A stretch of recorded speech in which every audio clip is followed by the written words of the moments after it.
Tuhan yang selalu bekerja melebihi yang dapat kupikirkan.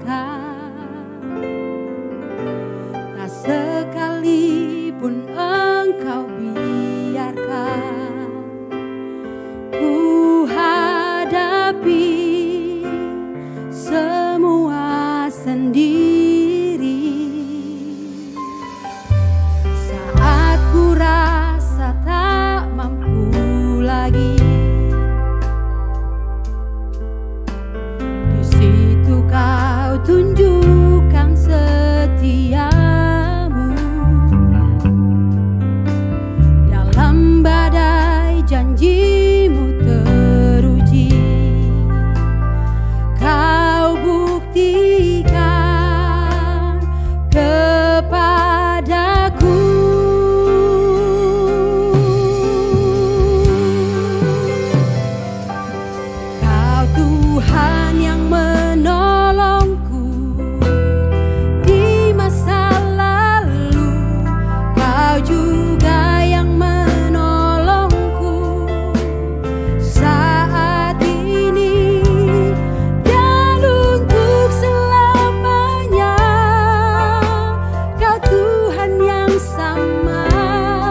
lakukan lebih dari apa yang kami dapat pikirkan Tuhan. Yang dapat ku pikirkan, tak sekalipun Engkau biarkan ku hadapi semua sendiri. Saat ku rasa tak mampu lagi, Kau tunjukkan kasih setiamu Tuhan. Tunjukkan setiamu dalam badai, janjimu teruji. Kau buktikan kepadaku, Kau Tuhan yang menolongku di masa lalu, Kau juga yang menolongku saat ini dan untuk selamanya. Kau Tuhan yang sama, selalu setia untuk menolongku. Kau Tuhan yang menolongku di masa lalu, Kau juga yang menolongku saat ini dan untuk selamanya. Kau Tuhan yang sama, selalu setia untuk menolongku.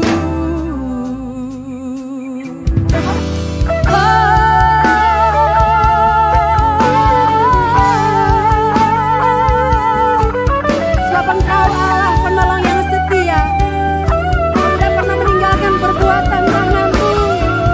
Dan untuk selamanya, Kau Tuhan yang sama, selalu setia untuk menolongku.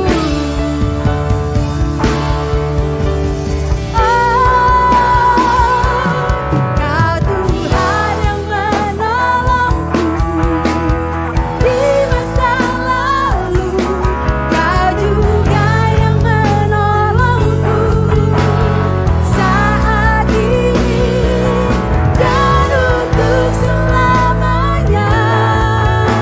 Kau Tuhan yang sama, selalu setia untuk menolongku. Kau Tuhan yang menolongku di masa lalu, Kau juga yang menolongku saat ini dan untuk selamanya. Kau Tuhan yang sama, selalu setia untuk menolongku. Dan untuk selamanya, Kau Tuhan yang sama, selalu setia untuk menolongku. Dan untuk selamanya, Kau Tuhan yang sama, selalu setia untuk menolongku. Mari berikan sorak-sorai bagi Tuhan. Allah Engkau penolong yang setia. Kami bersyukur kepadamu Tuhan, sebab Engkau penolong kami. Terima kasih Bapa. Di dalam nama Yesus setiap kita yang percaya katakan amin. Amin.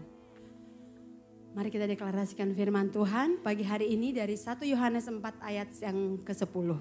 Dalam hitungan yang ketiga kita mau sama-sama bacakan dengan suara yang keras. 1, 2, 3. Inilah kasih itu, bukan kita yang telah mengasihi Allah, tetapi Allah yang telah mengasihi kita dan yang telah mengutus anaknya sebagai pendamaian bagi dosa-dosa kita. Amin. Kita punya Allah yang hebat. Dia Raja segala Raja, Yesus Kristus Tuhan. Mari berikan sorak-sorai pujian bagi Dia. Kau Raja yang hebat ya Tuhan.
betapa hebat, betapa kuat, dahsyatnya Allah kita.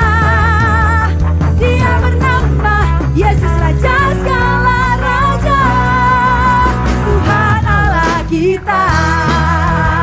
Amin. Kau berkuasa di bumi dan di surga. Katakan, berkuasa di bumi di surga, bertahta dalam kemuliaan. Dialah Tuhan Allah kita, namanya berkuasa, pembebas umatnya. Betapa hebat, betapa kuat, dahsyatnya Allah kita. Dia berjaya atas semua perbuatannya. Betapa hebat, betapa kuat, dahsyatnya Allah kita. Dia bernama Yesus, Raja segala raja. Siapa? Tuhan Allah kita. Engkau Tuhan Allah kami yang berkuasa.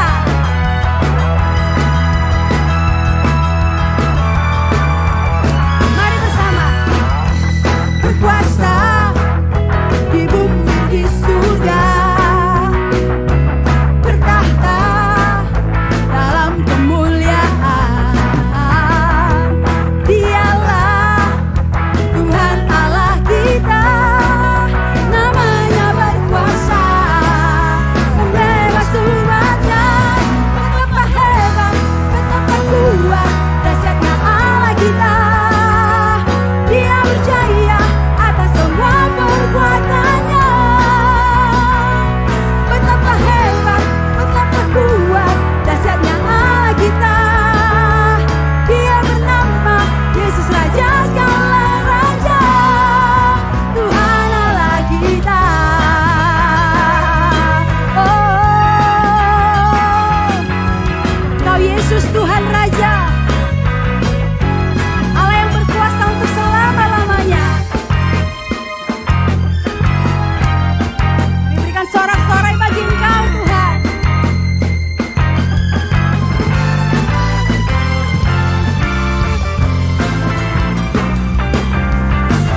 Mari angkat tanganmu, katakan, betapa hebat, betapa kuat, dahsyatnya Allah kita. Dia berjaya atas semua perbuatannya. Betapa hebat, betapa kuat, dahsyatnya Allah kita. Dia bernama Yesus, Raja segala raja. Betapa hebat, betapa kuat, dahsyatnya Allah kita. Dia berjaya atas semua perbuatannya. Betapa hebat, betapa kuat, dahsyatnya Allah kita. Dia bernama Yesus, Raja segala raja, Tuhan Allah kita. Amin. Tuhan Allah kita. Yes Lord. Tuhan Allah kita. Haleluya. Kau Yesus Tuhan Allah kami. Allah yang kami kasihi, karena terlebih dahulu Engkau sudah mengasihi kami Tuhan. Kami bersyukur punya Allah seperti Engkau. Siang hari ini kami datang dengan penuh kerinduan di hadirat-Mu Tuhan. Kami rindu untuk menyembah Engkau lebih lagi. Dengan segenap hati kami.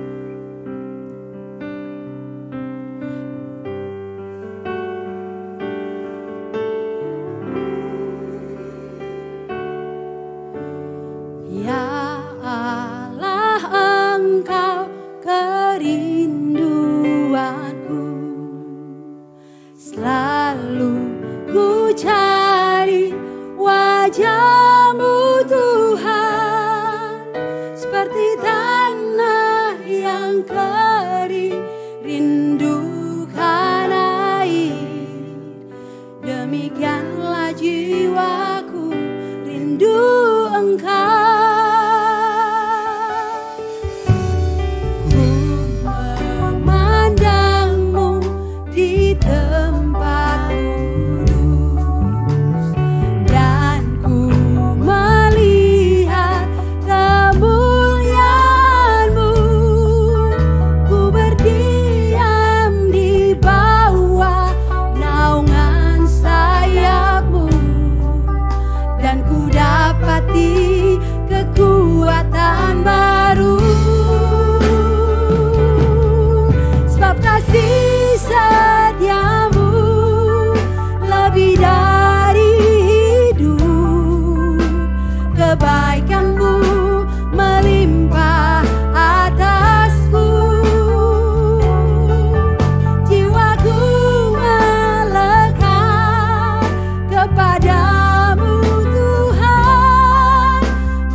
mengasihi kami, maka kami mampu untuk mengasihi Engkau. Kami mau siapkan hati kami Tuhan, kami buka hati kami lebar-lebar untuk Engkau berbicara lebih lagi Tuhan. Di dalam nama Yesus kita yang siap kebenaran firman Tuhan katakan, amin. Amin, amin. Ya, shalom, selamat pagi Bapak Ibu Saudara di dalam Tuhan. Penuh kasih karunia, amin. Penuh kebaikan Tuhan. Sukacita bisa bersama-sama, bisa melihat setiap saudara kembali. Saudara, kasih karunia Tuhanlah membawa kita ada di tempat ini. Saudara, berapa banyak dalam kehidupan saudara persoalan, masalah senantiasa ada, tidak kunjung selesai. Tetapi yang paling penting saudaraku, bukan bagaimana saudara menghadapinya, apakah saudara gagal atau berhasil. Saat saudara jatuh pun, saudaraku, firman pagi hari ini, saudara tidak dibiarkan tergeletak. Amin. I will never forsake you. Itu janji Bapak. Bapak tidak pernah meninggalkan saudara. Sehingga saudaraku, saudara bisa menjadi terang bagi bangsa-bangsa. Menerangi bangsa-bangsa yang hidup di dalam kegelapan. Banyak orang berpikir hidupnya harus sempurna. Tidak ada masalah, tidak ada persoalan. Saat menolong orang, orang yang ditolong langsung berubah dan berhasil. Pagi hari ini saya mau meneguhkan, menguatkan saudara. Yang penting saudaraku, Bapak tidak membiarkanmu tergeletak dan hilang. Amin saudara. Mari kita mengingat kembali bagaimana perjalanan seorang yang bernama Petrus, saudara. Masih ingat Petrus bagaimana luar biasanya apa yang dia lakukan. Petrus itu orang yang sungguh-sungguh, saudaraku. Petrus saat dipanggil, dia tidak pernah kembali melihat perahunya. Dia terus mengikut Tuhan. Dia luar biasa. Dia mengusahakan banyak. Saudara, dia mau melakukan banyak buat Tuhan. Petrus itu saudaraku, dia sekali lagi, dia mau mengasihi Tuhan. Sama seperti saudara mau mengasihi Tuhan. Amin. Will give the best. Ya saudara ya. Banyak saudara berkata, saya mau memberi yang terbaik yang saya bisa lakukan buat Tuhan. Saudaraku, Petrus bahkan bukan give the best. Dia merasa the best di antara semua saudara-saudaranya yang lain. Petrus merasa dia yang paling mengasihi Tuhan. Tetapi saudara, apa yang terjadi saat malam di mana Tuhan Yesus ditangkap? Murid-murid saudaraku, mereka bersarakan, mereka lari cari selamat. Mereka takut. Malam itu masih ada 2 murid yang mengikuti Tuhan. Satu yang pertama saudaraku adalah pribadi yang percaya kalau dia adalah murid yang dikasihi oleh Tuhan. Dia mengikuti Tuhan dengan dekat dan dari dekat. Dia adalah Yohanes yang menulis murid yang dikasihi Tuhan. Dan satu lagi saudaraku, ini adalah murid yang merasa paling mengasihi Tuhan. Dia dengan segala kekuatannya, dia mau mengasihi Tuhan. Dia mengikuti Tuhan dari jarak agak kejauhan. Ingat saudaraku, itu malam, tengah malam menjelang subuh. Itu gelap sekali, tidak ada lampu jalan yang pasti. Jadi dia mengikuti dari kejauhan. Dia bersembunyi. Yang mau mengasihi Tuhan. Banyak takut. Jauh-jauh. Yang percaya dikasihi Tuhan. Senantiasa ada. Sampai bahkan Yohanes itu saat Tuhan Yesus disalib. Dia masih ada. Hadir di situ. Hanya dia. Saudaraku. Malam itu dingin. Jauh-jauh saudara. Petrus gak kuat. Dingin. Jadi dia cari api unggun. Untuk menghangatkan tubuhnya dan terutama jari-jari tangannya. Gosok-gosok di depan api. Seperti itu. Tapi di tempat perapian itu ada orang datang, hamba perempuan dari imam itu melihat, loh kamu kan salah satu dari muridnya. Petrus terkejut saudaraku. Petrus berkata, bukan, salah lihat kamu, enak saja sembarang ngomong. Saya bukan, saya nggak ikutan yang seperti gituan. Petrus menyangkal saudara, dia mau mengasihi Tuhan. Dia tertuduh, dia takut, dia merasa bingung, bimbang, kacau, takut, bercampur aduk semuanya. Tidak lama saudara, ada orang lain. Hamba perempuan yang lain berkata, nah kan kamu orangnya juga. Saudara, sekali lagi dia menolak berkata, saya tidak pernah kenal orang itu. Jangan ngomong sembarangan kamu. Saudara, bahkan dicatat sampai ketiga kali. Bukan cuma satu orang, banyak orang. Tetapi ada satu orang berkata, kamu ya, logatnya, aksennya itu orang Galilea. Dan pasti kamu bersama dengan Yesus yang ditangkap itu. Saudara, itu ditulis oleh Matius Markus. Yaitu Petrus marah, dia mengumpat. Dia sampai bersumpah, dia sampai memaki bahwa dia tidak kenal Tuhan Yesus. Di dalam Lukas 20 ayat 60 dikatakan demikian. Petrus berkata, bukan, aku tidak tahu apa yang engkau katakan. Seketika itu juga, begitu berhenti ngomong, langsung saudaraku, berkokoklah ayam. Tetapi kalau kita melihat saudara, ayat di bawahnya, di dalam tulisan Lukas saja, ayat 61.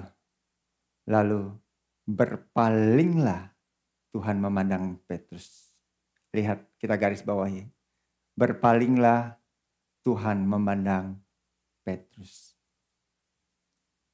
Di situ yang membuat teringatlah Petrus bahwa Tuhan telah berkata kepadanya, sebelum ayam berkokok pada hari ini engkau telah 3 kali menyangkal aku. Jadi saudara, Lukas spesifik menuliskan saat Petrus menyangkal, memaki, marah bahwa benar-benar dia tidak mengenal Tuhan Yesus. Memang benar ayam berkokok di situ. Tetapi dia menekankan berpalinglah Yesus. Dia memandang Petrus. Bukan dengan tuduhan, bukan dengan tuntutan. Berkata, kebangetan banget loh. Gua udah disiksa begini. Sekarang ketahuan belangnya. Awas lu ya, gue bangkit, gue incer lo. Atau ada orang kampung bilang, ntar setan gue gentayangan cariin lu. Itu jangan didengarkan, itu hanya ada di drama, TV, itu lelucon murahan. Saudara berbeda. Tuhan Yesus memandang Petrus, saya percaya. Dia memandang dengan tatapan penuh kasih, penuh penerimaan. Dan saya melukiskan kira-kira Tuhan berkata seperti ini. Walaupun tidak terucap. Tidak apa-apa Petrus. It's okay.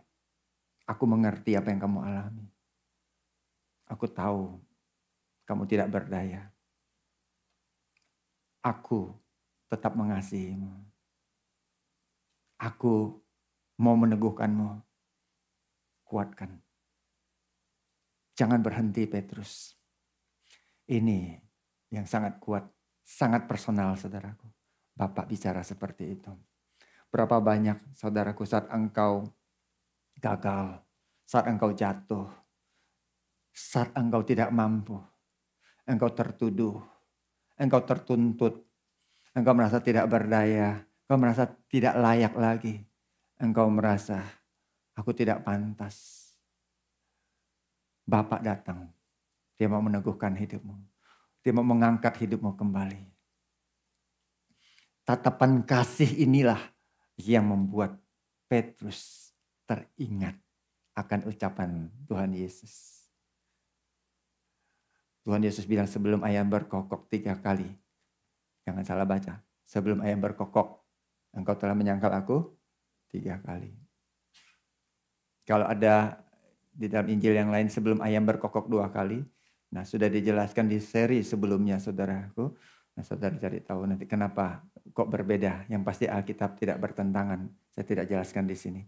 Saudaraku, yang penting sekarang kita bisa melihat kelembutan kasih di mana Tuhan sedang tersiksa, di situ dia dihina, di situ dia dimaki, ditampari, di situ dia diolok-olok saudaraku. Dia menyempatkan diri untuk memandang, menatap murid yang dia kasihi. Tetapi yang berpikir, di murid ini berpikir bahwa dia yang mengasihi Tuhan. Saat seperti itu, murid yang berpikir dia mengasihi Tuhan sedang menyangkal dirinya. Dan dia tetap mengasihi dia. Saya ulangi, Tuhan menatap seseorang yang tadinya berkata sangat mengasihi dia. Tetapi saat Tuhan menatap dia, orang itu sedang menyangkal dirinya. Menyangkal Tuhan. Tuhan menatap dia dengan kasih dan penerimaan yang sama. Inilah yang dikatakan oleh 1 Yohanes 4 ayat 10, saudaraku. Kasih itu apa? Bukan kita yang mengasihi Allah, tetapi Allah yang mengasihi kita. Kasih itu bukan Petrus yang berusaha dengan kuat segala cara, segala kekuatan, segala kepandaian untuk mengasihi Tuhan. Kasih itu bukan saudara yang mau mengasihi. Give the best. Give your best. Kasih itu adalah you receive the best. Kamu menerima yang terbaik. Kasih itu saudaraku bukan engkau, tapi Tuhan. Kasih itu saudaraku, dia mengasihi saudara dan saya. Itu definisi kasih. Banyak orang salah. Kasih itu rendah hati, lembut, lemah lembut dan sepanjang sabar. Iya. Di dalamnya ada detailnya saudaraku. Di dalamnya saudaraku. Tetapi kasih itu sendiri adalah saudara dikasihi. Kalau saudara dapat definisi, pemahaman, pewahyuan, rema seperti ini. Sekarang saudara bisa melihat. Bukan saya. Bukan saudara. Tetapi Tuhan yang bekerja. Bekerja di dalam saudara. Disinilah kekuatan manusia bukan tidak ada artinya. Justru kekuatan manusia di sini tidak perlu lagi. Kekuatan, kepandaian, kehebatan. Perlu digantikan dengan Bapa yang sudah mengasihi. Saya ulangi. Bukankah yang berjalan mengikuti dengan dekat adalah murid yang percaya dia yang dikasihi? Yaitu Yohanes. Dan yang ada di depan salib. Saat dimana Tuhan Yesus tersalib. Dia hadir di situ. Tetapi yang mengasihi. Yang ingin mengasihi. Yang berkata paling mengasihi di antara semua orang. Lari jauh. Dan kemudian menyangkal jatuh. Malam itu Petrus menangis sejadi-jadinya. Kalau saudara mau tahu, inilah titik balik Petrus. Bukan titik hancur, dia jatuh. Tetapi tidak tergeletak. Kenapa saudaraku? Karena kasih itu datang mengangkat dia kembali. Karena kasih itu tidak pernah membiarkan dia. He will never forsake you. Bapak ada buatmu saudaraku. Nah saudaraku, Bapak tidak pernah membiarkan hidupmu. Saat engkau gagal, saat engkau jatuh, saat engkau terpuruk, saat engkau tidak berdaya sekalipun, saudara, engkau tetap dikasihi oleh Bapa. Dan Bapa tidak pernah membuang mukanya daripada engkau. Dia mengarahkan wajahnya terhadap engkau. Amin saudaraku. Dia menerimamu secara utuh. Whole. Tidak ada syaratnya. Tidak ada syaratnya. Tidak perlu engkau memberikan, menunjukkan apapun juga. Dia menerima hidupmu utuh. Bapa mau mengangkat kembali hidupmu saudaraku. Dia mau mengembalikan engkau kepada maksud dan panggilannya yang semula yang engkau pernah dapatkan. Banyak anak-anak Tuhan dapat panggilan Tuhan. Banyak anak-anak Tuhan hidupnya bersemangat. Tetapi saat dia gagal, saat dia melihat dirinya hancur, dia mabok lagi. Dia jatuh lagi ke dalam perzinahan. Dia jatuh lagi kepada judi. Dia jatuh lagi kepada ketidaksenonohan. Dan dia hidup ke dalam kemerosotan finansial ekonomi. Dia melakukan banyak cara dan dia merasa dia berdosa. Dia akhirnya pergi meninggalkan Tuhan. Dia tidak tahu. Kalau engkau orangnya, hari ini Bapak berkata, aku tetap mengasihimu sama. Aku mau mengangkat hidupmu kembali. Aku mau membawa engkau ada masuk dalam kerajaanku. Bukankah sebelum engkau mengenal aku, sebelum engkau percaya kepada aku, engkau melakukan semuanya itu, dan aku ada buatmu. Kasih Bapak tidak berubah. Tuhan Yesus mati satu kali buat engkau. Dia mau mengangkat hidupmu. Dia tidak datang untuk menghakimi hari ini. Ini tahun rahmat Tuhan. Dia datang untuk mengangkat dan mengembalikan hidupmu. Amin. Jangan takut. Bapak datang mau menyembuhkan hidupmu kembali. Saudaraku, tak tergoyahkan sampai akhir. Makanya engkau bisa. Bukan karena engkau senantiasa berhasil. Bukan karena senantiasa bagus. Tapi karena Bapa yang senantiasa mengasihimu. Senantiasa menginginkanmu. Senantiasa menerimamu. Ini pribadi. Kasih itu ada buat hidupmu. Saudara, perjalanan Petrus sangat unik, menarik untuk kita lihat bersama-sama. Karena banyak di antara saudara yang mendengarkan mirip seperti Petrus. Itu hal yang baik, saudaraku. Mau melakukan banyak hal yang baik. Mau mengejar firman kebenaran. Petrus begitu. Dia luar biasa, saudaraku. Satu kali Tuhan Yesus bersama dengan murid-muridnya. Dia berjalan sampai ke daerah namanya Kaisarea, saudaraku. Di situ dia mau bertanya kepada murid-muridnya. Pertanyaan dia yang pertama adalah, dia berkata gini, "Hei murid-murid, menurut orang lain yang kalian dengar, siapa sih anak manusia itu?" Mereka murid-murid menjawab, rame-rame menjawab, mudah jawab pertanyaan itu ya. Semua bisa menjawab. Benar. Menurut kata orang, semua bisa menjawab, apalagi yang sering dengar gosip. Benar saudaraku, banyak yang saudara bisa kemukakan. Oh ini, oh itu, oh si ini ngomong ini loh. Yang di sana kelompok sana ngomong itu loh. Kelompok sana bilang ini ekstrim bro. Kelompok ini bilang ini radikal banget. Oh yang itu bilang ini gila pada. Suruh jual rumah, suruh pindah, suruh jangan kerja. Oh ada lagi kelompok yang itu tuh ngomongnya begini. Bilangnya ini orang keterlaluan. Masa enggak boleh vaksin di situ? Ini macam-macam kan pendapat orang. Ya, saudara hafal yang seperti itu. Wih ada yang bilang ini memang udah sakit ini. Macam-macam. Masa nggak boleh minum obat, nggak boleh ke dokter. Saudara, banyak pendapat orang. Tapi Tuhan nggak berhenti di situ. Yang menarik ya saudaraku, ayat ke-15 kita garis bawahi. Kita lihat, Tuhan Yesus bertanya kepada murid-murid sekali lagi. Tetapi, apa katamu? Apa katamu? Siapa aku ini? Diam terhening sebentar saudaraku. Tapi satu orang angkat tangan. Puji Tuhan ada yang angkat tangan. Simon Petrus namanya saudaraku. Ada Simon Petrus hadir. Engkau adalah Mesias. Anak Allah yang hidup. Wow. Perkataan model apa ini saudaraku? Inilah perkataan yang didapatkan dari perkataan Kristus. Simon ambil di dalam kehidupannya. Saudaraku, saya percaya perkataan ini tidak pernah tiba-tiba muncul dalam hidup seorang Simon Petrus. Tidak.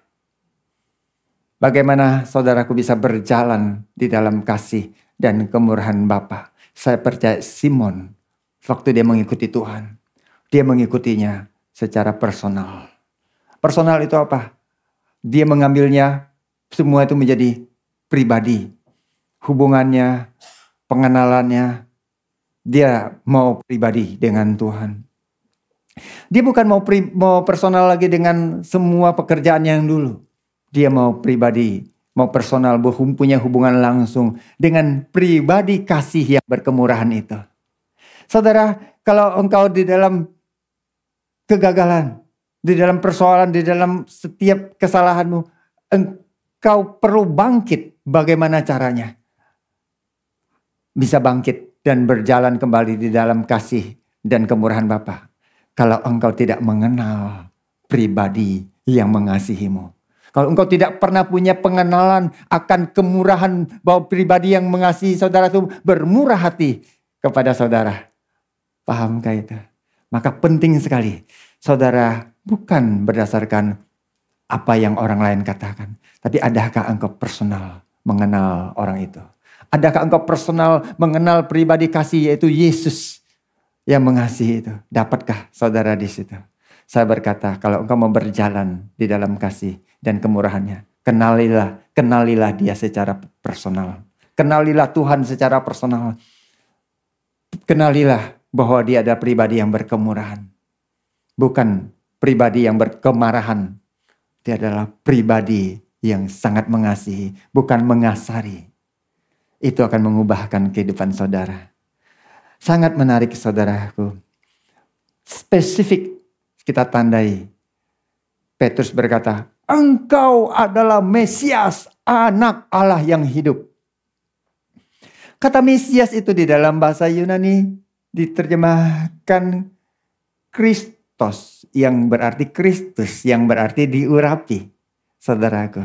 Tetapi kalau kita lihat bahasa ini dikembangkan dari kata Mesias, dari bahasa Yunani juga, ya tetapi aslinya adalah Masiah.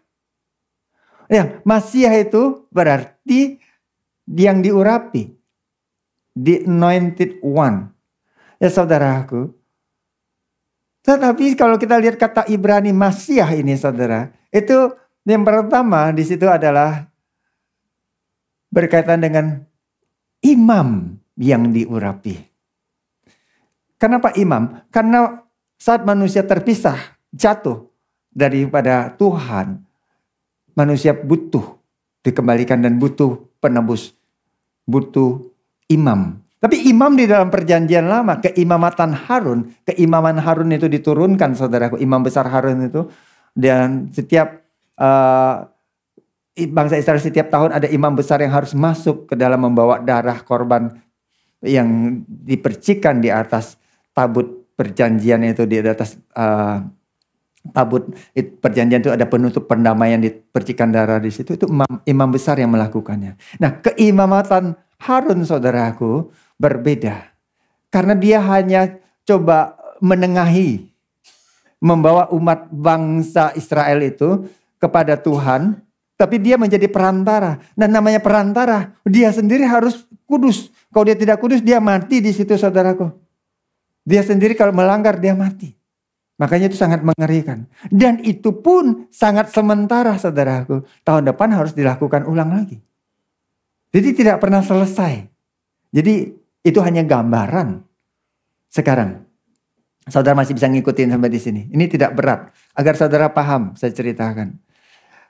Kata Masiah berarti imam yang diurapi. Petrus dapat bahwa Tuhan Yesus adalah imam yang sesungguhnya yang diurapi oleh Bapa. Mengertikah saudaraku? Kenapa? Bukankah sudah ada imam besar? Karena imam besar tidak pernah menyelesaikan pekerjaan yang Bapa maksudkan.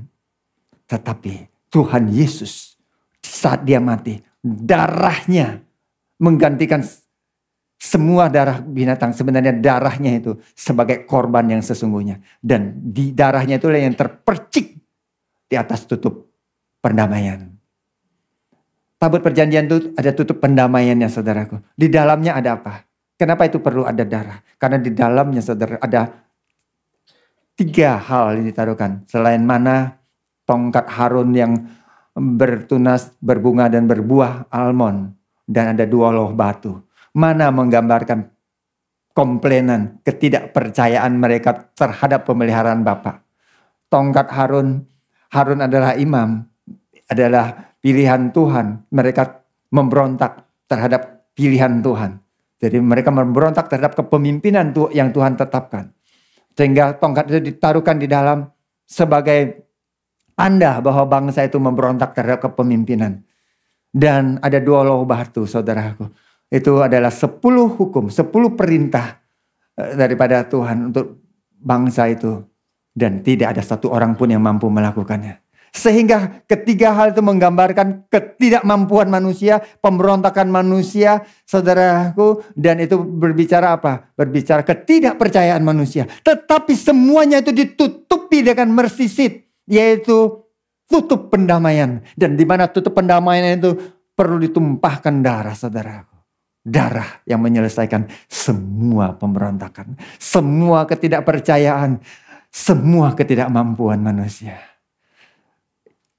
Petrus mendapat pewahyuan yang sangat luar biasa. Masiah.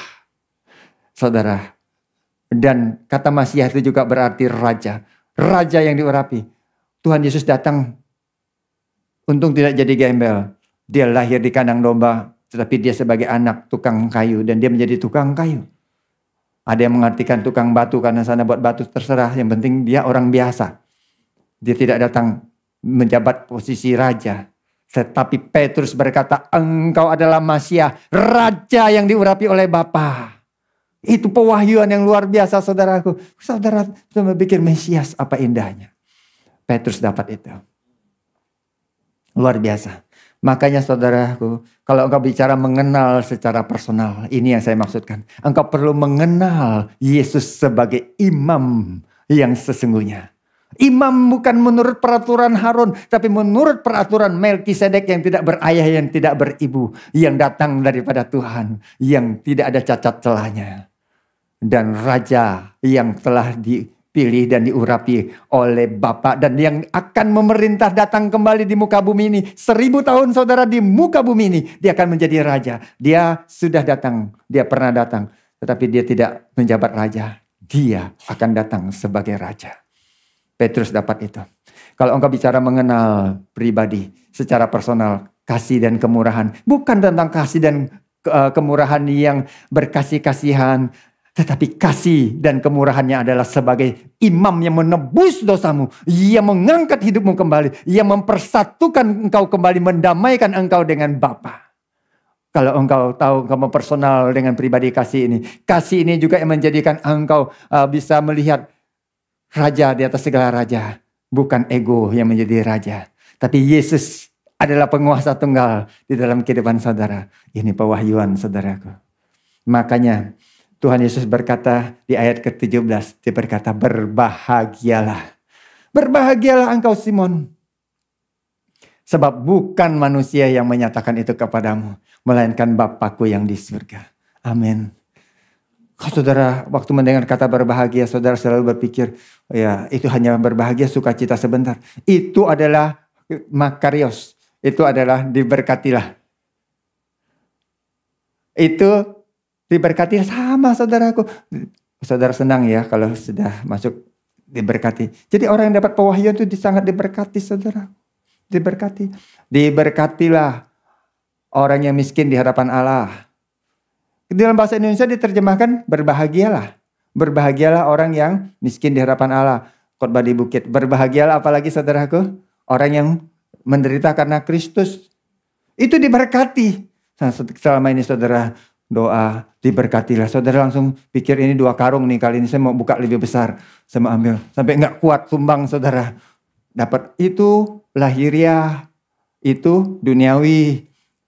Saudara bukannya tidak boleh. Tapi bukan itu maksudnya. Saudara berpikir berkat itu senantiasa adalah hal-hal yang lahiriah, apalagi uang dan sebagainya. Itu ada di dalamnya. Tetapi melampaui itu, Tuhan berkata diberkatilah engkau Simon. Sebab bukan manusia yang menyatakan itu kepadamu, melainkan Bapakku yang di surga. Nah, bagaimana saudaraku saat engkau mengenal pribadi kasih ini secara personal, yang engkau perlu adalah rela menerima pewahyuan Bapa.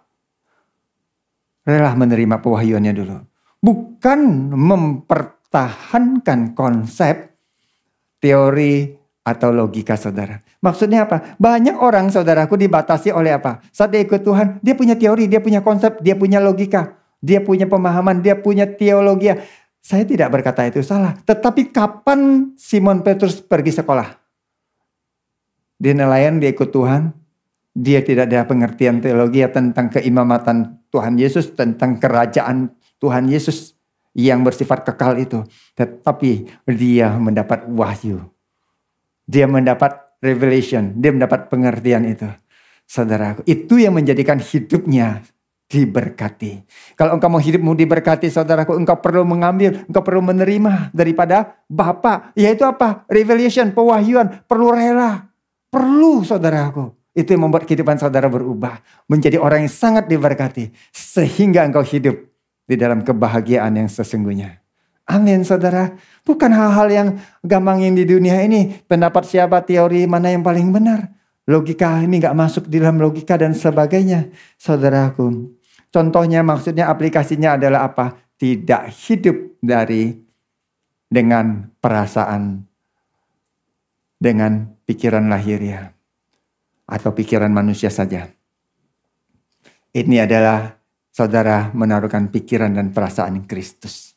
Berapa banyak anak-anak Tuhan engkau memakai prinsip pengetahuan. Oh ini bagus, oh ini tidak bagus. Penilaian, saya berkata sebenarnya otak manusia itu tidak sebesar biji kacang. Kata orang bule, saudaraku. Kalau boleh bilang bule, orang barat. Mereka bilang ya, orang barat lah ya saudara, biar lebih sopan. Ya, kacang yang paling besar di dunia apa? Ya di Brasil ada kacang sebesar-besar ini. Tapi saudara gak pernah lihat, susah ngomong. Saya pernah lihat kayak kelapa. Tapi kalau saudara mau tahu, kelapa itu juga kacang. Itu namanya kacang coconut. Nah kalau saudara bisa bahasa Inggris, itulah kacang. Columbus waktu dia pergi menemukan benua Amerika, dia ke pantai, dia pertama lihat pohon kelapa dan itu diturunkan. Dia pikir itu kacang. Makanya disebut coconut. Di dalamnya ada isinya. Mengerti saudara? Ke bahasa Inggris itu kacang kelapa. Kalau taruhlah kacang sebesar itu, saudara bagaimana yang sebesar ini bisa memahami pencipta yang begitu luar biasa? Tidak mungkin. Kalau bukan dari dia yang mewahyukan, kalau bukan dari dia yang membukakan, kalau bukan dari dia yang menyatakannya kepada saudaraku. Rela menerima. Rela. Banyak orang, saudaraku, belum apa-apa kalau merasa dia punya, bisa, mampu. Saya puji Tuhan kalau banyak orang bisa mampu. Saya senang sekali. Saya sangat diberkati. Saya mau seandainya dia bisa hidup di dalam itu dan membawa terang bagi bangsa-bangsa. Saudara, kita lihat. Kita tidak mundur tapi kita maju. Tapi kita sekarang lihat ayat 13. Lihat. Sekali lagi kita kasih penekanan. Kata orang, siapa anak manusia itu? Pertanyaan Tuhan Yesus tadi. Mereka mulai jawab. Ganti-gantian. Semua dapat bagian. Oh ada yang bilang gini. Yaitu ada yang mengatakan Yohanes Pembaptis. Ada juga yang mengatakan Elia. Dan ada pula yang mengatakan Yeremia atau salah seorang dari para nabi. Jawaban mereka apa? Jawaban mereka naik tuh tingkatannya. Penerjemahnya bagus nih saudara. Ada yang mengatakan, ada juga yang mengatakan, ada pula yang mengatakan. Sekali lagi ya kita berucap syukur kepada orang Batak yang banyak menerjemahkan. Ya sehingga kita memahami. Ada ya peningkatan di sini. Banyak orang yang mengatakan ini dan itu. Kita simpulkan sekarang. Mengenal secara personal itu bukan berhenti di perkataan orang. Apa yang menjadi kata orang. Tetapi maju sampai kepada perkataan Bapa. Amin saudaraku. Yang benar. Bukan Bapa yang lain. Kita kalau mau bicara mengenal secara personal saudaraku pribadi kasih yang berkemurahan itu. Ayo kita perlu mendengar perkataan Bapa ini apa. Apa perkataan Bapa? Nanti kita lihat perkataan Bapa didapat dari mana. Saudara sampai di sini saudara bisa menangkap dulu. Perlu perkataan Bapa dalam kehidupan saudara. Perlu menerima pewahyuan. Perlu buka hati, pikiran, perasaan saudara buka. Jangan batasi dengan logika. Dengan kacang tadi itu saudaraku. Sangat terbatas kacang itu. Sangat kecil. Ya saudaraku. Jadi bangkit berjalanlah di dalam kasih dan kemurahan Bapa. Dengan mengenal secara personal pribadi kasih yang berkemurahan itu. Dan saudara lihat di dalam ayat 18 sekarang poin yang kedua kita mau ambil pembelajaran.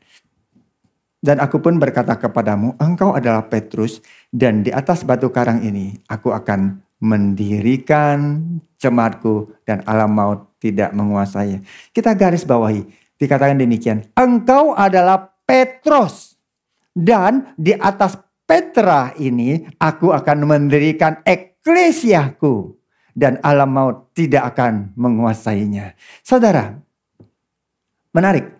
Saat Petrus mendapatkan semua itu, Tuhan melanjutkan. Tadi dibilang berbahagialah engkau. Ya. Sekarang dia berkata, ada kelanjutannya. Engkau adalah Petrus, itu batu. Diterjemahkan batu karang silakan. Tapi batu itu menjadi fondasi, menjadi dasar untuk membangun. Alkitab mengajar kita. Kalau membangun rumah dengan dasar batu. Gali dalam-dalam dan taruh batu. Ada yang tidak menggali pakai pasir pula. Yang mana yang roboh? Yang pakai pasir. Nah saudaraku, kalau tadi Petrus, saudaraku.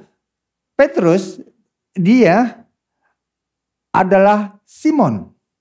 Masih ingat saudaraku, namanya Simon, maka disebut Simon Petrus. Tetapi saudara, Tuhan berkata engkau adalah Petrus. Engkau adalah batu, engkau adalah fondasi, engkau adalah menjadi dasar. Dan dengan fondasi, dengan dasar yang demikian, yang teguh, bukan yang pasir. Aku akan mendirikan eklesia saudaraku. Eklesia itu bukan gedung. Eklesia itu iklesia, bahasa Portugis saudaraku. Jadi gereja. Jajah Indonesia, gereja. Paham saudara? Itu mirip sebenarnya. Itu sebenarnya bukan gedung, tetapi pribadi orangnya. Apa itu gereja, gereja, eklesia? Itu adalah orang dalam kota dipisahkan. Dasar kata itu. Dilatih, dibapai, dimuridkan, ditolong. Hidupnya saudaraku setelah dikuduskan. Nanti dia akan kembali untuk menerangi, untuk memberkati kota itu. Amin. Menjadi terang bagi bangsa-bangsa. Saudara gereja Tuhan. Saudara, engkau perlu dibangun di atas fondasi yang benar. Dan saudara setelah itu saudara kokoh. Saudara akan menerangi bangsa-bangsa sebagai mercusuar. Mengarahkan. Sehingga kapal-kapal tidak karam di dalam kegelapan badai dan sebagainya. Menghantam batu karang. Bapak mau memakai kehidupan saudara. Yang menarik saudaraku, yang kita mau garis bawah di sini, Simeon, itu di dalam bahasa Ibrani itu Simeon. Yang artinya adalah mendengar atau mendengarkan. Nah, kata Simeon, sekarang Tuhan ganti nama Simeon menjadi Simon. Simon diganti sama Tuhan. Engkau batu karang, engkau batu, engkau teguh, engkau fondasi. Artinya engkau mendengarkan Simon. Mendengarkan apa? Perkataan Kristus. Karena yang bicara sama dia adalah yang diurapi. Adalah Kristus. Dia adalah Raja dan Imam. Dia adalah Masyah. Dia adalah Mesias. Dan Simon mendengarkan sampai mendapat pewahyuan. Dia mendengarkan perkataan Kristus. Dan menjadikannya dasar hidup. Demikian saudaraku, kalau engkau mau hidup di dalam kasih dan kemurahan Bapa. Dan hidupmu tidak jatuh dan tergeletak, tetapi bangkit di dalam Tuhan. Mendengar perkataan Kristus. Bukan yang lain. Dan menjadikannya dasar hidup saudara. Fondasi hidup saudara. Untuk saudara nanti bisa membangun di situ. Paham gak saudara? Apa itu perkataan Kristus? Perkataan Kristus adalah rema. Di dalam bahasa Yunaninya. Saudara sering bilang rema. Tapi kata rema itu adalah bahasa Yunani. Di mana Tuhan berkata, perkataan-perkataanku adalah roh dan hidup. Dalam bahasa Yunani, rema, pneuma, zoe. Rema, perkataan Kristus. Pneuma, roh, zoe, hidup. Jadi saudara tahu, perkataan Kristus adalah roh dan hidup. Selama ini engkau mendengarkan perkataan apa? Perkataan yang daging dan akan mati. Perkataan yang sifatnya keinginan, pikiran, perasaan yang akan goyah. Kalau engkau mendengarkan perkataan Kristus. Perkataan Kristus adalah dia menopang segala yang ada. Karena dia berkata di dalam Ibrani 1 ayat 3 bahwa rema, perkataan Kristus itu menopang segala yang ada. Sehingga saudaraku tidak ada yang akan berubah, goyah menurut perkataan itu. Kalau engkau punya perkataan Kristus, hidupmu tidak akan tergoyahkan. Amin. Engkau akan tetap bisa melihat berapa kasih itu mengasihi hidupmu. Nah, demikianlah saudara perlu menjadikan perkataan Kristus ini, rema ini, yaitu firman Tuhan itu yang engkau dapatkan saat engkau membaca firman, saat engkau mendengar firman seperti ini, menjadi personal di dalam kehidupanmu. Engkau menjadikan perkataan Kristus, bukan yang lain, sebagai bahan untuk membangun kehidupan saudara. Dan membangun hidup orang lain. Kenapa? Untuk membangun. Karena hidup kita adalah membangun. Pribadi saudara, saudara dibangun dan saudara akan membangun. Saudara, kalau engkau membangun, Alkitab berkata, entahkah orang membangunnya dengan emas, perak, batu permata, atau kayu, rumput kering, dan jerami. Satu hari kelak, perbuatan orang itu akan diketahui oleh api. Akan diuji oleh api. Api itu bisa jahat, tapi saya melihat api itu hal yang sangat baik. Dalam hal ini, sekarang saudara membangun dengan kayu, rumput kering, dan jerami, cepat, murah, bisa bagus, indah, gampang diukir, gampang. Rumah-rumah etnik saudaraku, rumah-rumah suku-suku banyak digemari oleh turis-turis, ya saudaraku, itu indah, luar biasa. Tetapi angin badai datang, terangkat semua. Api datang melalap, selesai jadi abu. Tidak ada lagi saudaraku. Tetapi emas, perak, batu permata, api datang kalau engkau membangunnya. Memang itu sukar didapatkan. Dan tidak, saudara jalan-jalan nemu kuning-kuning, ini emas nih. Saudara pungut, apalagi gelap, saudara bahaya itu. Kalau kuning-kuning saudara pikir emas. Nah, saudara lihat, itu baunya gak tahan saudaraku. Itu bukan emas. Tidak ada emas bergeletakan, bergelimpangan di jalan, itu tidak ada saudara. Saudara perlu menambang, mencarinya. Emas di dalam kehidupan saudara itu perlu ditambang. Tidak tiba-tiba muncul. Yang muncul itu selalu biasanya yang ringan-ringan. Makanya saudara, kalau saudara memahami firman Tuhan, kita bukan tidak suka yang ringan. Paham sekarang saudara? Karena itu banyak gampang dimakan api. Memang yang ringan itu buat saudara nggak ngantuk. Ya, tapi saudara nggak ngantuk tetapi dimakan api. Nah, saudara sekarang tidur dulu lah kalau saudara mau dapatkan emas kira-kira gitu. Amin. Fokus gitu loh. Karena saudara dapat emas, lagi nambang emas nih. Jangan nambang koin terus. Koin itu tidak jelas saudara. Ya. Oke, itu kita tidak dalami dulu. Nanti saudara bilang nih cari gara-gara baru. Tenang, masih banyak gara-gara di dalam Tuhan. Saudara perlu tekun saja mendengarkan. Saya sampai di mana? Sampai di membangun. Nah, saudara membangun ya hidup pribadi saudara. Kalau saudara membangun dengan bahan yang benar, dengan emas, yaitu firman perkataan Kristus, itu adalah emas. Lebih mahal daripada emas tua, kata Alkitab. Perkataan Kristus, firman Tuhan itu. Nah, saudara membangunnya dengan itu, saudaraku, api akan datang. Lihat apa yang terjadi setelah api itu lalu. Emas itu benar saat api melahap dia dengan sangat ganasnya dan dengan suhu yang sangat panas, emas itu meleleh. Benar, tepat. Sekarang saudaraku, emas yang sudah dilalukan dari api diambil kembali. Masih ada emas yang belum dilalukan dari api. Mahalan yang mana? Emas yang sudah dilalukan dari api saudaraku. Kemurniannya, kemuliaannya berbeda. Saudara jangan takut kalau engkau dilalukan oleh api. Kalau api mendatangi hidupmu, asal engkau membangun hidupmu dengan emas. Bukan dengan kayu, rumput kering atau jerami saudaraku. Di situ engkau akan bisa melihat betapa luar biasanya hidup ini. Kemuliaan Tuhan semakin nyata melalui kehidupanmu. Tidak pernah tiba-tiba. Karena bahan yang engkau pakai adalah emas. Perak sama batu permata. Saudara tidak hangus oleh api. Tetapi bukan hanya tidak hangus, tetapi semakin murni. Semakin tinggi nilainya. Jangan heran kalau saudara lihat hidup orang di dalam Tuhan. Waktu dia memakai kebenaran firman Tuhan sebagai fondasi hidupnya. Dan membangun hidupnya berdasarkan kebenaran perkataan Kristus. Makin hari hidupnya makin berbeda. Makin mulia, makin nyata, makin teguh, makin kuat. Bukan loyo, dari kekuatan kepada kekuatan kepada kekuatan. From strength to strength. Amin saudaraku. Dan dia akan kembali muda saudaraku. Paruhnya enggak hancur dan dia mati. Dia tumbuh yang baru. Sayap bulu-bulunya tumbuh yang baru. Lebih daripada Raja Wali Muda. Dengan kekuatan yang lebih baru. Engkau hidup di dalam Tuhan. Ini bukan motivasi. Ini ada kebenaran firman Tuhan yang ditaruhkan ke dalam kehidupanmu. Dan kalau engkau hidup di dalamnya, engkau akan menerima upahnya. Wow. Inilah kasih karunia. Saudara, engkau adalah Petrus. Dan di atas batu karang ini, aku akan mendirikan jemaatku. Disitulah alam maut tidak dapat menguasainya lagi. Karena engkau hidup di dalam kemuliaan. Oleh karena firman yang menopang hidupmu. Amin. Tidak dikuasai, tidak dapat. The gate of hell tidak bisa. Tidak akan bisa buat apa-apa lagi di dalam kehidupan saudara.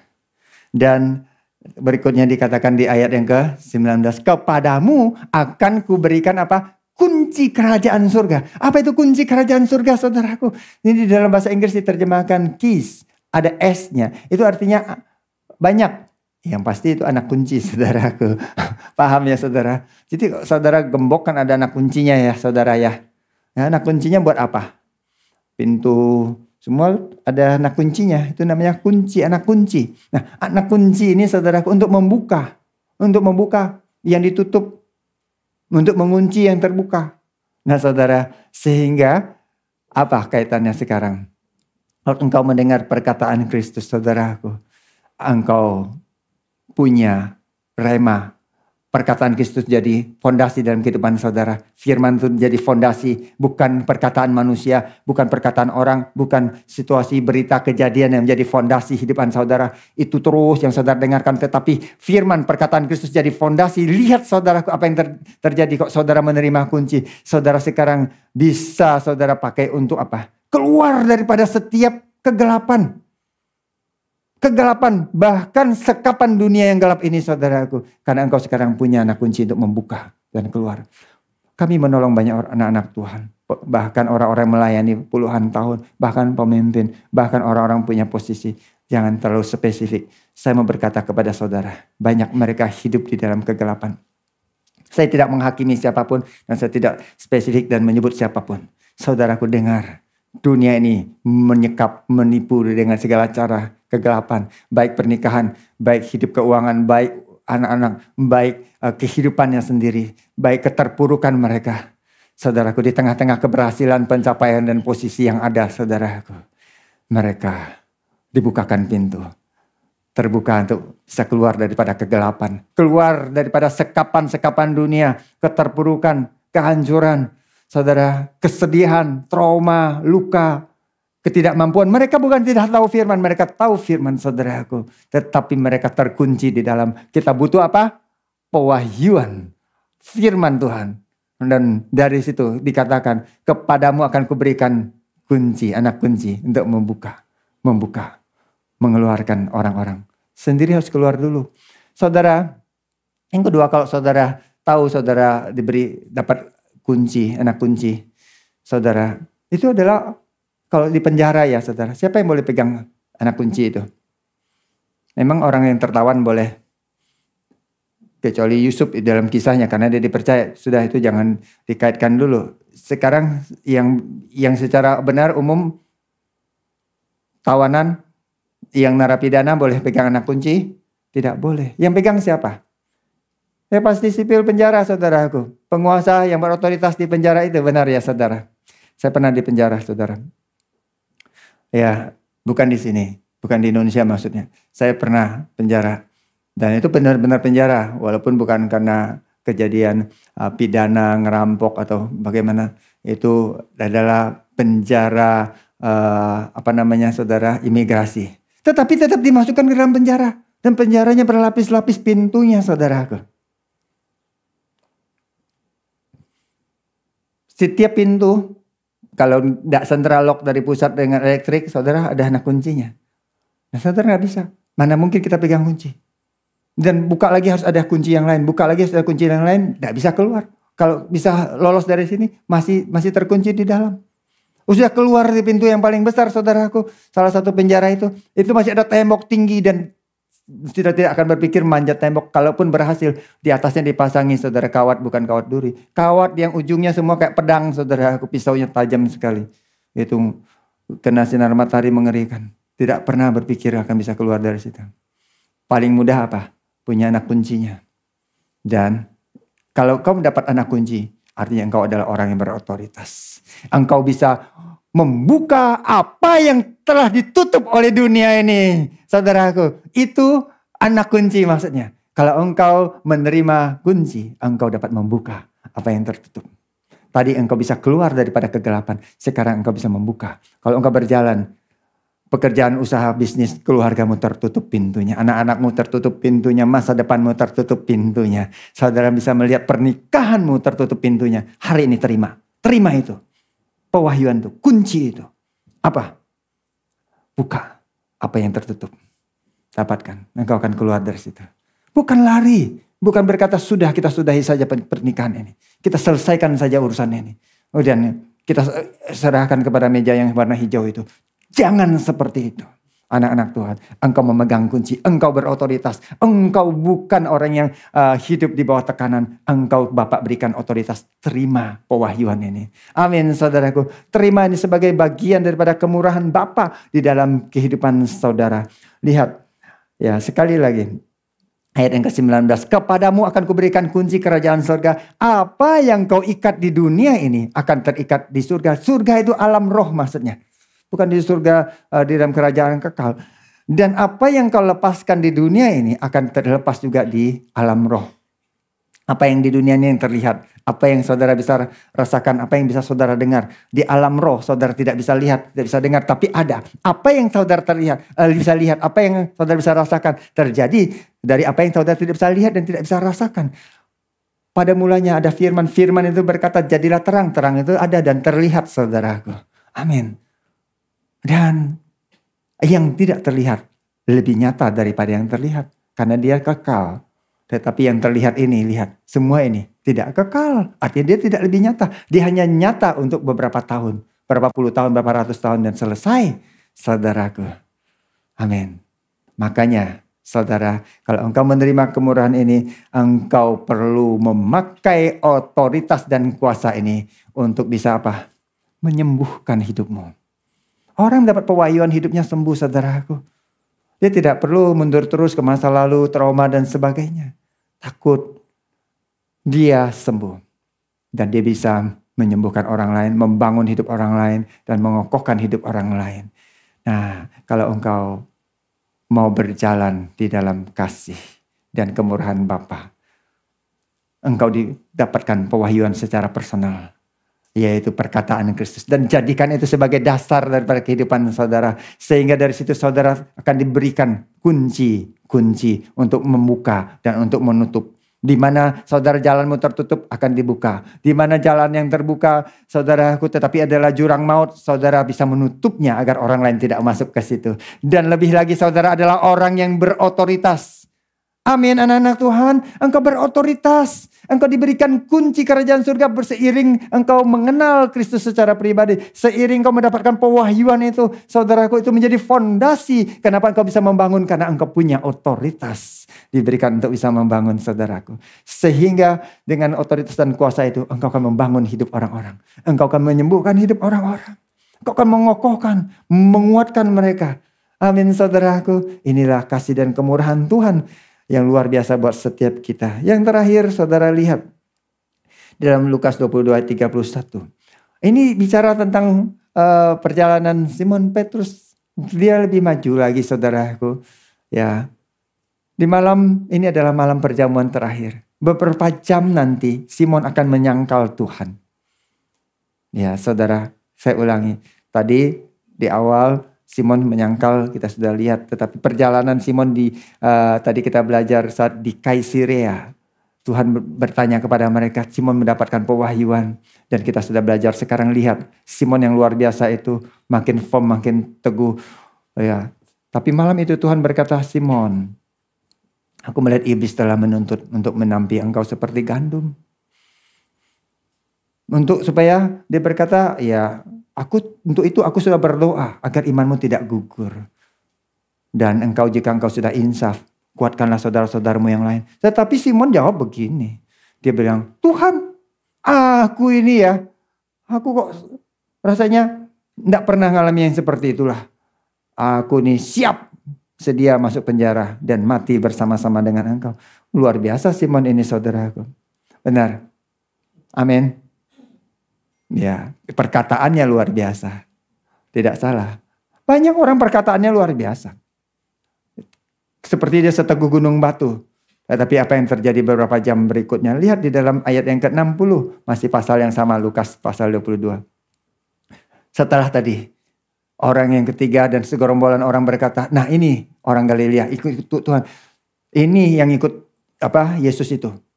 Petrus berkata, bukan, aku tidak tahu apa-apa yang engkau bicarakan. Aku tidak kenal dia. Dia mulai bersumpah, dia mulai memaki. Saudaraku,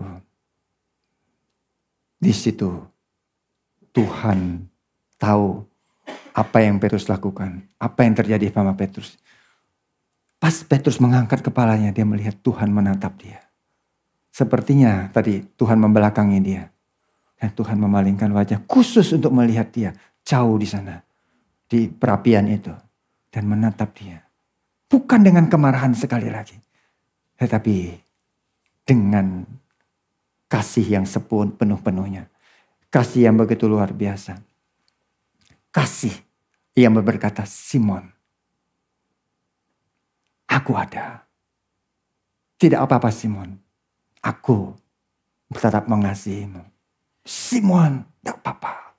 Kamu gagal. Aku tetap menginginkanmu. Saudara, kau berjalan di dalam kasih dan kemurahan Bapa. Dia berkata, bangkit. Bangkit. Kembalilah. Karena Bapa tetap mengasihi dan menginginkanmu. Saat engkau gagal, engkau kemarin terpuruk. Bapak berkata, bangkit. Kembalilah, aku tetap mengasihimu. Aku menginginkanmu. Saat engkau merasa buruk sekali, engkau merasa malu dengan dirimu, dan orang mentertawakan engkau. Bapak ada di situ. Aku menginginkanmu. Saat engkau tidak paham, tidak nyambung di dalam pertemuan, perkataanmu tidak cocok dengan yang lain. Bangkit. Bapak berkata, aku tidak menghakimimu. Aku tidak menginginkanmu. Aku tidak pernah berubah. Saat engkau jatuh ke dalam dosa. Engkau hilang berapa bulan, berapa tahun. Hari ini suara Bapak ada buatmu. Kembalilah. Kembalilah. Aku tetap mengasihimu sama. Aku menginginkanmu.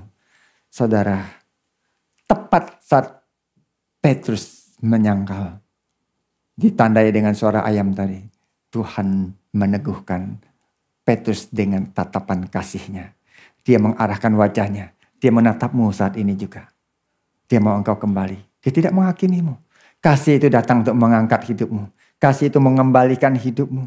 Kasih itu mau membawa hidupmu nyata sebagai orang yang bukan hebat. Nyata sebagai orang yang tidak mampu tetapi dikasihi. Nyata sebagai orang yang gagal tetapi dikasihi. Nyata sebagai orang yang dosa tetapi dikasihi dan dikembalikan kepada kekudusan yang sudah Tuhan taruhkan. Luar biasa saudaraku. Tuhan berkata seperti ini. Aku telah berdoa untuk engkau supaya imanmu jangan gugur. Saudara, saat di mana Petrus tadi berkata seperti itu, Tuhan di awal dia berkata, aku telah berdoa buat engkau. Saudara, dengar, kita dapat pembelajaran apa di sini? Petrus satu sisi dia mau mengusahakan, Petrus satu sisi dia mau melakukan apa yang terbaik. Benar saudaraku. Tetapi Bapa sudah mengetahui ini. Bahkan dia berdoa buat engkau. Menangkap maksudnya? Jadi kemurahan Bapa tidak didasarkan pada apa yang saudara bisa lakukan buat dia. Kemurahan Bapa itu hanya didasarkan oleh kasih dan kemurahannya saja bagi saudara. Berapa banyak saudara melihat kemurahan Bapa itu? Saudara pantas menerima kalau saudara sudah melakukan yang terbaik. Saudara pantas menerima kemurahan Bapa kalau saudara sudah memberi the best, all the best, excellent. Saudara, saya tidak berkata itu salah. Tetapi spiritnya adalah engkau dikasihi. Spiritnya adalah engkau menerima terlebih dahulu. Engkau tidak bisa menunjukkan memberikan apapun kalau engkau tidak pernah menerimanya terlebih dahulu. Jadi kemurahan Bapa tidak didasarkan pada apa yang saudara dapat lakukan bagi Bapa. tetapi melainkan hanya berdasarkan kasih dan kemurahan Bapa bagi saudara. Itu maksudnya berdasarkan doa Tuhan Yesus. Sebenarnya Petrus sudah kembali. Dan kemudian berdasarkan tatapan Tuhan memandang Petrus, mengingatkan dia bahwa dia tetap dikasihi. Tak mungkin Tuhan ada pribadi yang bertentangan dengan diri dia. Dia sudah berdoa buat Tuhan Yesus. Dia tidak mungkin di dalam tatapannya menghardik Petrus. Petrus, kamu teganian kamu.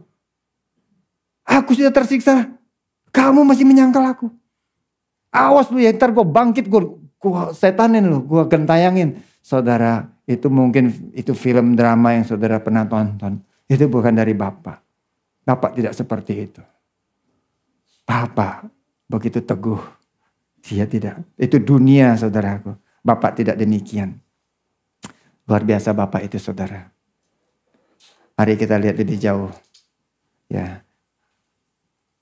Di perjamuan, bincang-bincang tadi. Di perapian, kontras. Tidak, Tuhan yang sudah berdoa. Tuhan menegur, mengingatkan Petrus. Kejadiannya, Petrus menyangkal, tapi Tuhan tetap menatap dia dengan kasih. Ini kejadian sekarang di dalam ayat 49. Yaitu saat habis pertemuan, sebelum Tuhan ditangkap, ada di Taman Getsemani. Sebentar lagi Tuhan akan ditangkap. Tetapi setelah perbincangan di malam terakhir itu. Di sini kejadiannya. Setelah Tuhan berdoa di Taman Getsemani, mereka didatangi satu rombongan untuk menangkap Tuhan Yesus. Mereka membawa pedang tentunya. Ketika mereka bersama-sama dengan Yesus, melihat apa yang terjadi, berkatalah mereka, Tuhan, mestikah kami menyerang mereka dengan pedang?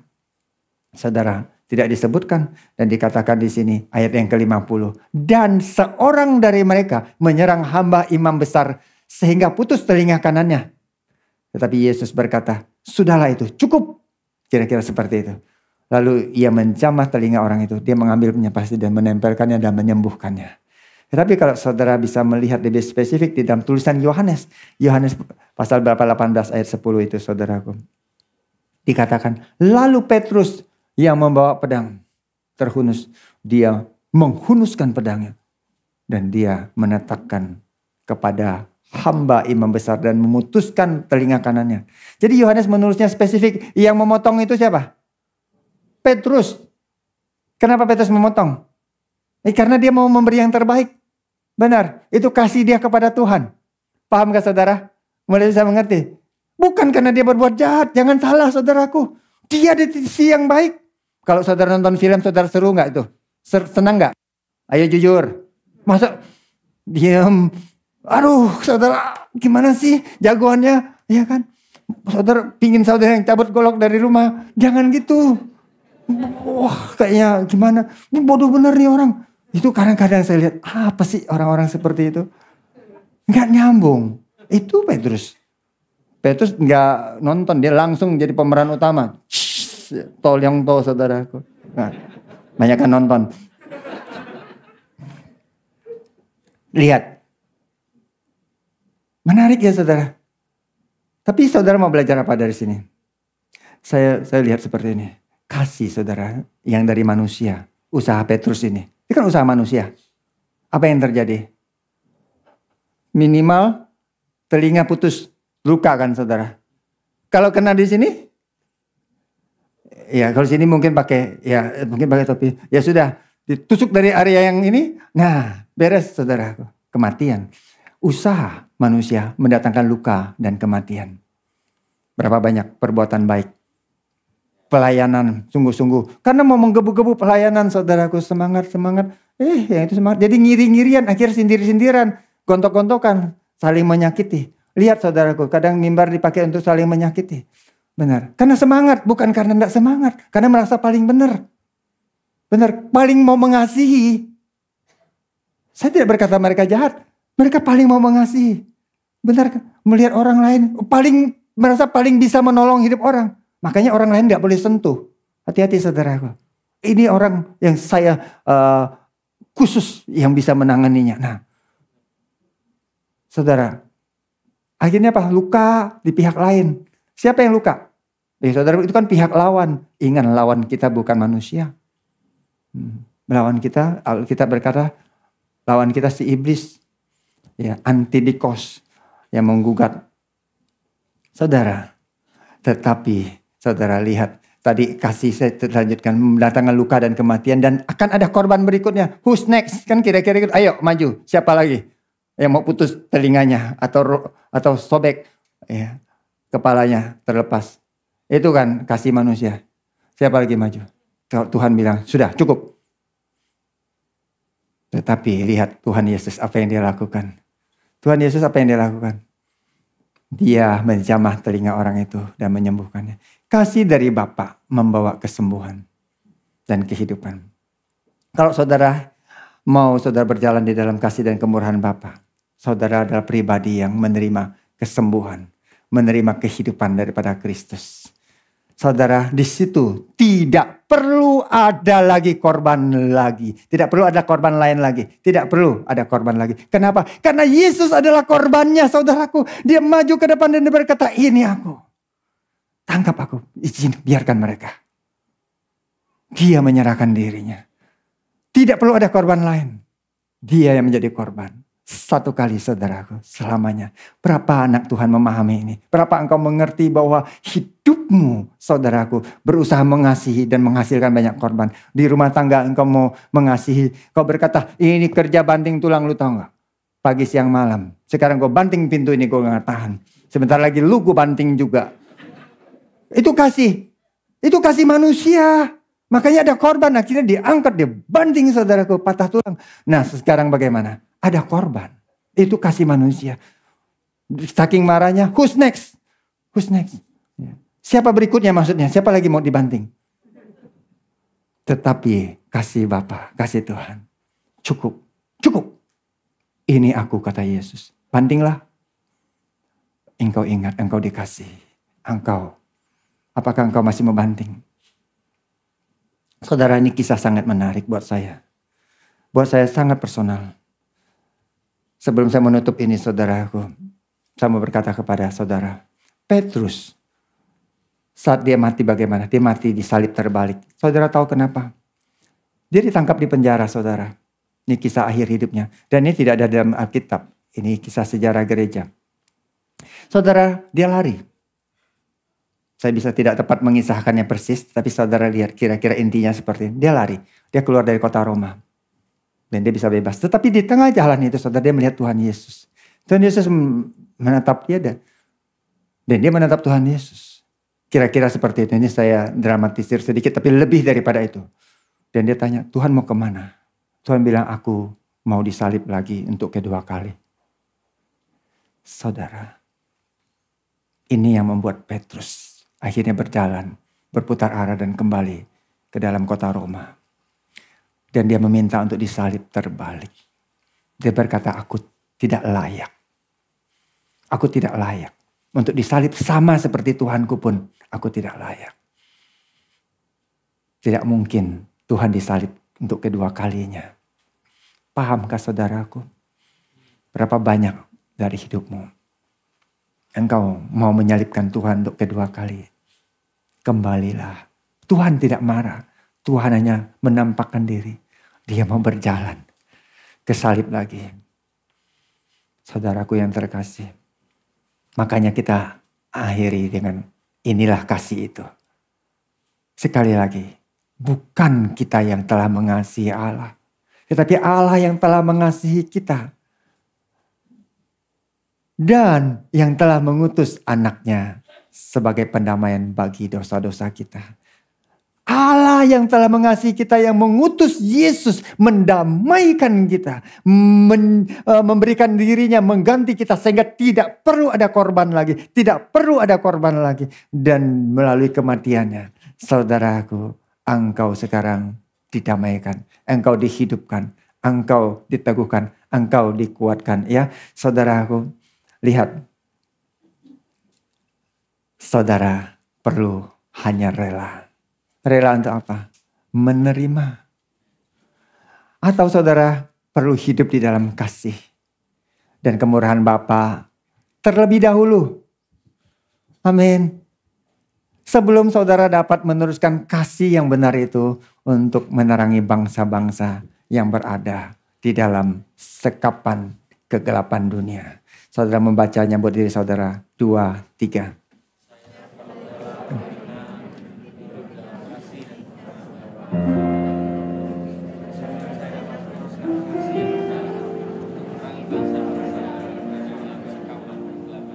Mari kita berdiri bersama-sama.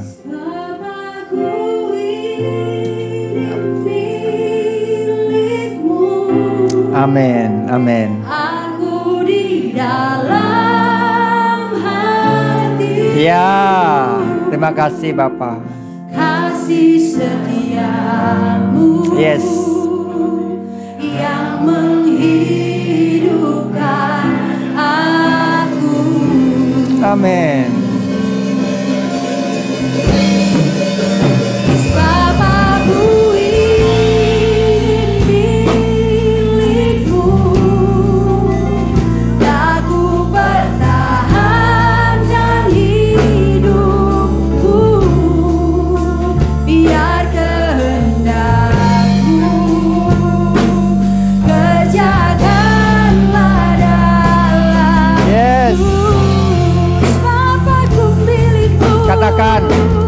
Kami ini kepunyaanmu, kami kepunyaanmu.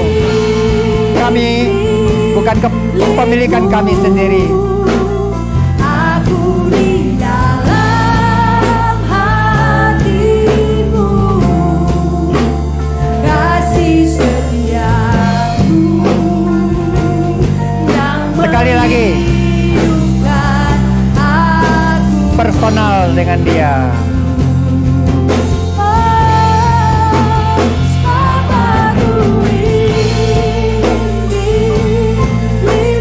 Ini aku Bapa, ini anak-anakmu. Kami yang dikasihi oleh Engkau, kami yang diinginkan oleh Engkau. Engkau yang mati buat kami, sehingga tidak perlu ada korban lagi, sehingga tidak perlu ada orang lain lagi yang disakiti. Engkau sudah menyelesaikannya. Engkau berkata, sudahi itu. Cukup. Engkau mau kami hidup di dalam kasih-Mu. Kasih-Mu yang mengangkat kami kembali. Kau mau kami hidup menerima kemurahan-Mu dan berjalan di dalamnya. Engkau mau kami bangkit, meninggalkan semua kelemahan, semua kekuatan, meninggalkan semua kegagalan, semua dosa, dan semua keberhasilan, dan semua pencapaian. Hanya melihat bahwa kami adalah pribadi yang dikasihi, pribadi yang begitu diinginkan. Saudaraku yang terkasih di dalam Tuhan, saat pagi siang ini engkau mendengar kebenaran firman ini, engkau menemukan dirimu. Engkau ternyata selama ini mau mengasihi Tuhan. Engkau orang yang baik, engkau mau melakukan banyak, engkau berpikir engkau memberi yang terbaik. Tetapi engkau menemukan sekali lagi engkau gagal dan tidak mampu. Bolehkah pagi siang ini engkau melihat Bapa ada buatmu. Dia menatapmu dengan penuh kasih. Dia memandangmu dan dia menginginkanmu. Dia datang untuk mengangkatmu kembali. Beberapa di antara saudara engkau sangat terpuruk karena kesalahanmu berulang-ulang. Engkau pun tidak lagi percaya kepada dirimu.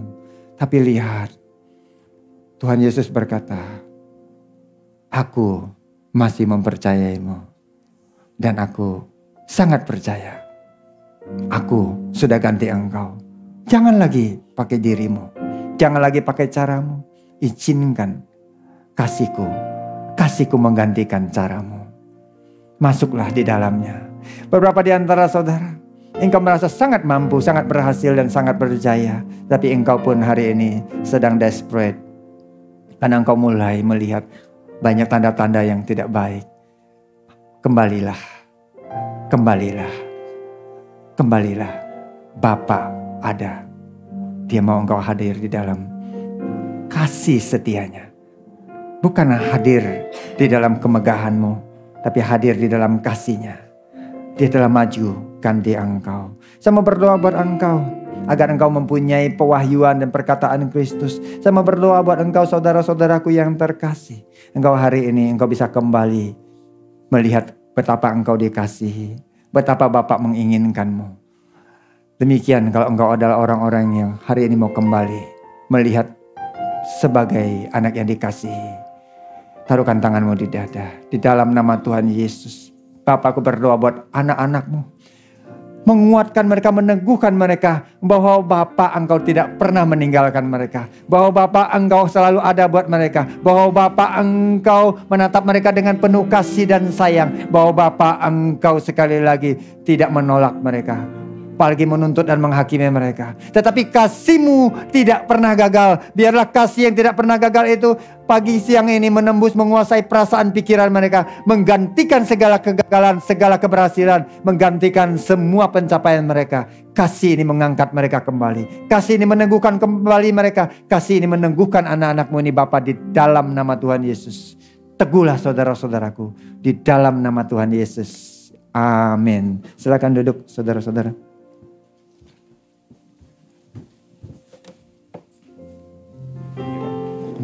Ya, shalom, shalom. Selamat pagi Bapak Ibu yang dikasihi. Hari ini ada pengumuman.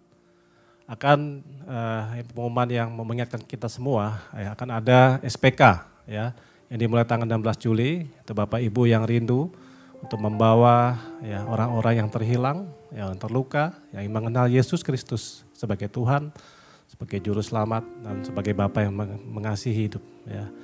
Teman-teman bisa mendaftarkan segera karena ini tanggalnya juga tanggal 16 Juli dan itu dapat mendapatkan melalui barcode maupun dengan link, atau Bapak Ibu bisa melalui PKS maupun PA yang tertanam di Komsel ya. Dan juga di tanggal yang sama, tanggal 16 Juli juga diadakan SPK untuk youth ya, bagi Bapak Ibu yang mempunyai anak-anak yang masih usia youth ya, dapat segera mendaftarkannya ya. Dan itu pendaftarannya juga melalui link ataupun dengan QR code yang Bapak bisa foto. Baik, sebelum kita mengakhiri, saya mau mengundang Bapak Ibu yang baru pertama kali hadir, yang baru pertama datang pagi hari ini ada. Kami mau, ada satu, selamat datang Ibu.